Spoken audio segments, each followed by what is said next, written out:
गए थे? हाँ जी अब्बा जी गया था, लेकिन वो मुलाकात ही नहीं हो सकी। 2-3 घंटे वेट कराया उन्होंने मुझे वहां पर। खैर मैं कल जाऊंगा दोबारा।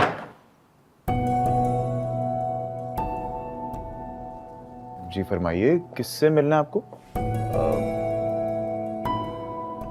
मेरा नाम शेख निसार है। फरहाद हमारे यहाँ काम करता है। अरे निसार साहब आइए ना सर, प्लीज प्लीज आइए, तशरीफ लाइए।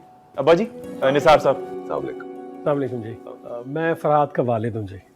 बहुत जिक्र करता था मेरा बेटा आपका। हाँ, मुझे अफसोस है मैं अचानक चला आया। नहीं नहीं सही नहीं।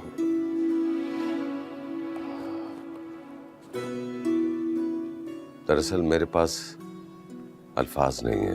एक कुर्सी वुर्सी लेके आओ ना, जाओ आप बैठिए, तशरीफ रखिए ना, इत्मीनान से बात करते हैं। देखिए मेरे पास आप लोगों के लिए कोई अच्छी खबर नहीं है। आप सबको मेरी बात हौसले से सुननी होगी।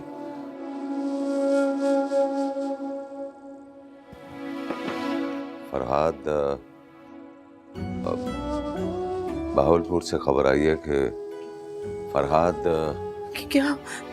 क्या हुआ है मेरे बेटे को? है क्या हुआ है? मैं क्या कहूँ जी। आप पहेलियां क्यों बुझवा रहे हैं? जो कुछ है साफ साफ बताइए ना। अल्लाह करे कि ये खबर गलत हो, लेकिन हमें बताया गया है कि फरहाद ट्रेन के हादसे में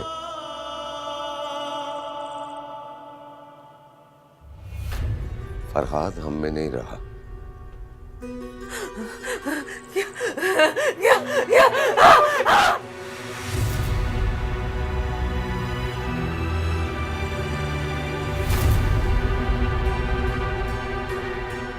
अम्मी ये क्या कह रहे हैं आप लोग?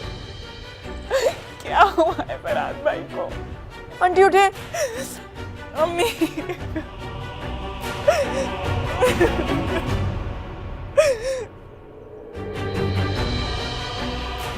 ये सर ये क्या कह रहे हैं आप? मेरा भाई है सर वो, और आपके पास भेजा था ना हमने उसे। ऐसे कैसे? अब्बा जी आप फिक्र ना करें, कुछ नहीं होगा उसे। या अल्लाह खैर। फरी क्या हुआ है खाला को? कौन है ये लोग? खाला क्या हुआ है? नहीं सब कह रहे हैं कुछ हो गया फरहाद भाई को। फरहाद भाई नहीं रहे। क्या बकवास कर रही हो? ऐसा नहीं हो सकता। क्या नहीं हो सकता। पुराना सादत मोहल्ला, आप एम्बुलेंस लेकर फौरन पहुंचे। ऐसा नहीं हो सकता। ऐसा कैसे हो सकता है? नहीं ऐसा नहीं हो सकता।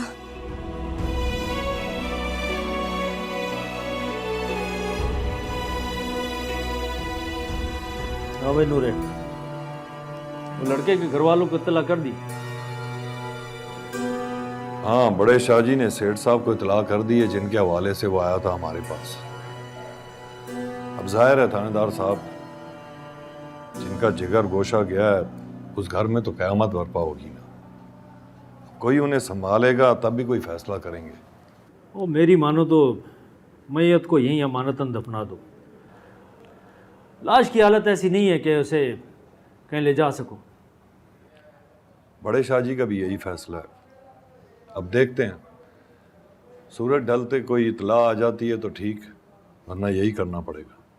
वैसे भी हवेली में शाह साहब की बेटी की शादी की तैयारियां चल रही हैं, ऐसे मौके पे वहाँ ले जाना। ना ना थानेदार साहब, वो बया आला घर है, वहाँ ले जाके हवेली के बाहर ही कुछ करना पड़ेगा। हाँ ये तो है।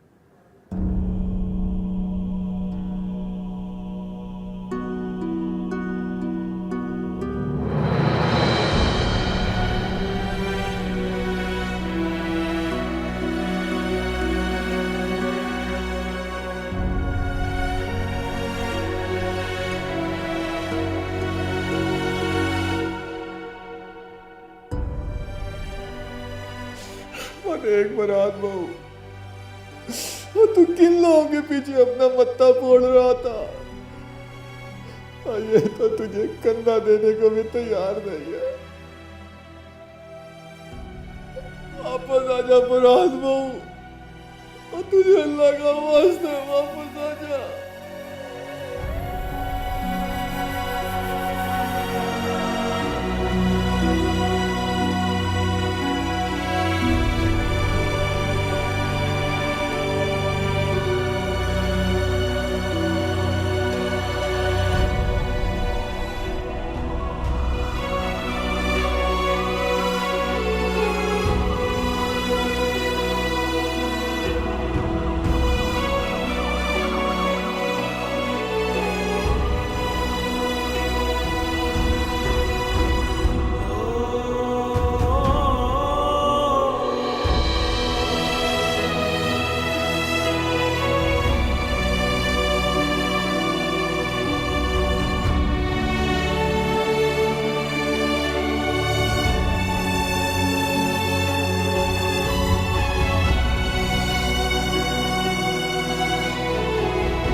अल्लाह, ये अचानक क्या हो गया?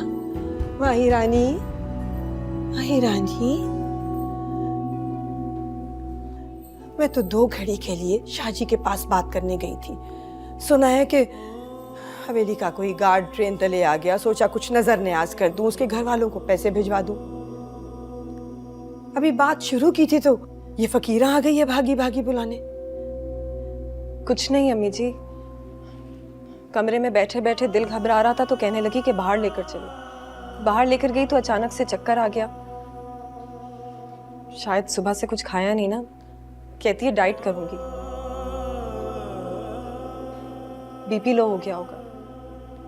एक तो मैं तेरी डाइटिंग से तंग आ गई हूँ माही रानी। 4 दिन बाद रुखसती है इसकी, क्या कहेंगे ससुराल वाले? बेवार लड़की रुखसत कर दी, हद होती है। कल तक ठीक हो जाएगी अम्मी जी, आप फिक्र नहीं करें। फिक्र कैसे ना करूं? तुम्हें कहा था ना बच्चे, इसका ख्याल रखना खाने पीने का। ये ख्याल रखा है तुमने। अब शाहजी और नाजिम शाह पूछेंगे कि कैसी है उनकी लाडली, तो क्या जवाब दूंगी? गलती हो गई अम्मी जी, ये भला किसी की सुनती कहाँ है। लेकिन अब मैं वादा करती हूँ, रुखसती होने तक इसके साथ ही रहूंगी। अपने हाथों से खाना खिलाऊंगी इसे, एक जिद नहीं सुनूंगी इसकी। रहने दे, जा फकीरा, कुछ खाने को ला इसके लिए, अपने हाथों से खिलाऊंगी इसे।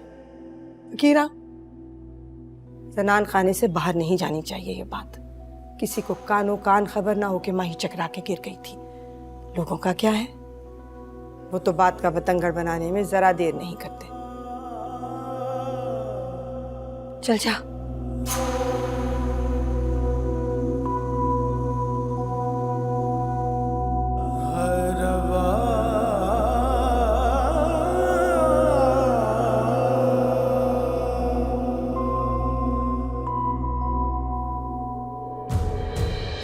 मैं यहां से चला जाऊंगा माही,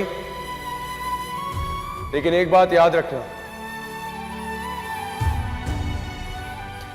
आज तुमने एक मासूम दिल तोड़ा है और इस दिल टूटने की गूंज तुम्हें उम्र भर अब सुनाई देती रहेगी।